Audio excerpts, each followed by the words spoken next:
देखो ये DPP2 का क्वेश्चन है जिसमें डाउट थी। क्वेश्चन की स्टेटमेंट क्या है कि suppose any 2 points P and Q and a function f x y and y dash of 3 independent variables are given. सबसे पहले क्या है कि इन 2 पॉइंट से ज्वाइन होने वाली हमारे पास कोई एक कर्व है। जब हमने COV स्टार्ट करी तो सबसे पहले हमने ये देखा कि मेरे पास कोई एक पॉइंट है P x0, y0 और मेरे पास एक Q पॉइंट है x1, y1।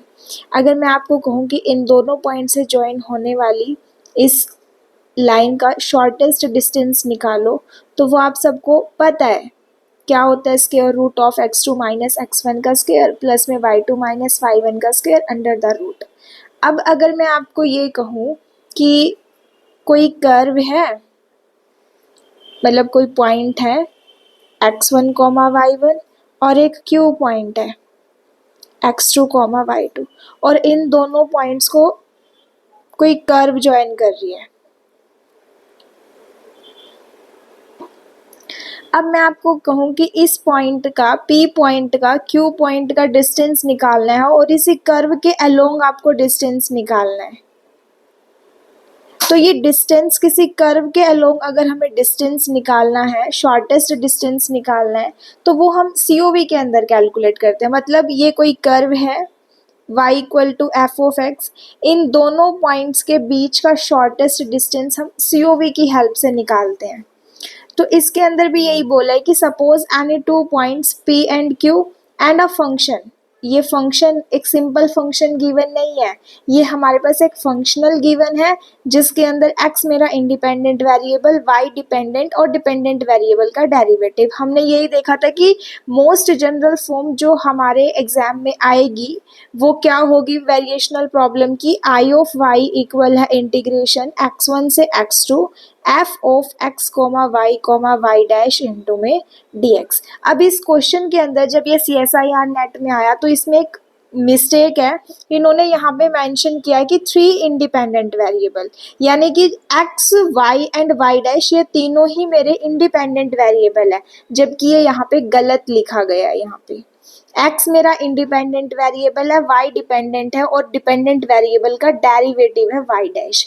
अगर ये स्टेटमेंट ऐसे लिखी है तो इसका कोई भी ऑप्शन करेक्ट नहीं होगा। एग्जाम में जब ये क्वेश्चन आया तो इसके मार्क्स टू ऑल मिले थे सभी को। तो अगर मैं इस स्टेटमेंट को यहाँ से, इन 3 वर्ड्स को यहाँ से हिडन कर दूँ, हटा दूँ, तो अब x मेरा इंडिपेंडेंट है, y डिपेंडेंट है और डिपेंडेंट वेरिएबल का डेरिवेटिव्स है।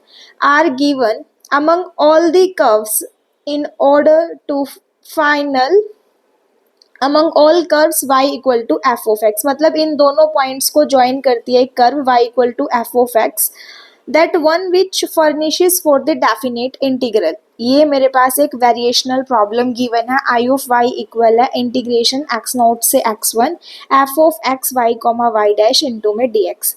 स्मॉलेस्ट वैल्यू यानी कि shortest distance, which of the following assumptions suffices. अब ये जो क्वेश्चन है, अगर मैं ये जो वर्ड्स हैं यहाँ से 3 इंडिपेंडेंट वेरिएबल्स, इनको अगर मैं हटा दूँ यहाँ से, अब अगर हम इस क्वेश्चन को देखें तो ये बिल्कुल बेसिक नॉलेज का क्वेश्चन बन गया हमारा COV का। अब हमें पता है कि ये जो फंक्शनल है हमारा, क्या है functional, f of x, y dash. इस फंक्शनल की कंडीशन होती है कि ये सेकंड ऑर्डर तक कंटिन्यूअस होता है। क्यों कंटिन्यूअस होता है, हमें पता है कि ये फंक्शनल जो है हमें एक सॉल्यूशन निकालना है। अब इस फंक्शनल का सॉल्यूशन हम with the help of Euler Lagrange equation लगाते हैं। उसके अंदर क्या होता है, del f by del y minus में d over dx del f by del y dash equal to 0। यानी कि इस फंक्शनल का सेकंड डेरिवेटिव तक क्या है, कॉन्टिन्यूअस होता है। इस फंक्शनल की ये कंडीशन होती है COV के अंदर कि ये जो फंक्शनल है मेरा f of x, y dash, ये सेकंड ऑर्डर तक कॉन्टिन्यूअस होता है। तो फर्स्ट ऑप्शन में देखो क्या बोला है, functional f is class of C1। Class of C1 का मतलब क्या, फंक्शन, और फंक्शन का फर्स्ट ऑर्डर डेरिवेटिव क्या है, कंटिन्यूअस है। ये तो गलत है ना, फंक्शनल तो सेकंड ऑर्डर तक कंटिन्यूअस है। सेकंड ऑप्शन में देखो यही बोला है, functional F is of class C2, यानी कि फंक्शन का फर्स्ट ऑर्डर, सेकंड ऑर्डर क्या है, कॉन्टिन्यूअस है। For all system of value x y and y dash furnished by all value for all the admissible function. Third में देखो class C3 आ गई है, ये कैंसिल आउट। सिमिलरली जो ऑप्शन फोर्थ है वो मेरा रॉन्ग हो जाएगा, इसमें तो C1 ओनली लिखा है। तो इस क्वेश्चन के अंदर यही एक चीज थी देखने की, जो ये 3 वर्ड्स यहाँ गलत लिखे गए थे और किसी भी स्टूडेंट ने इन तीनों वर्ड्स को ध्यान से नहीं देखा।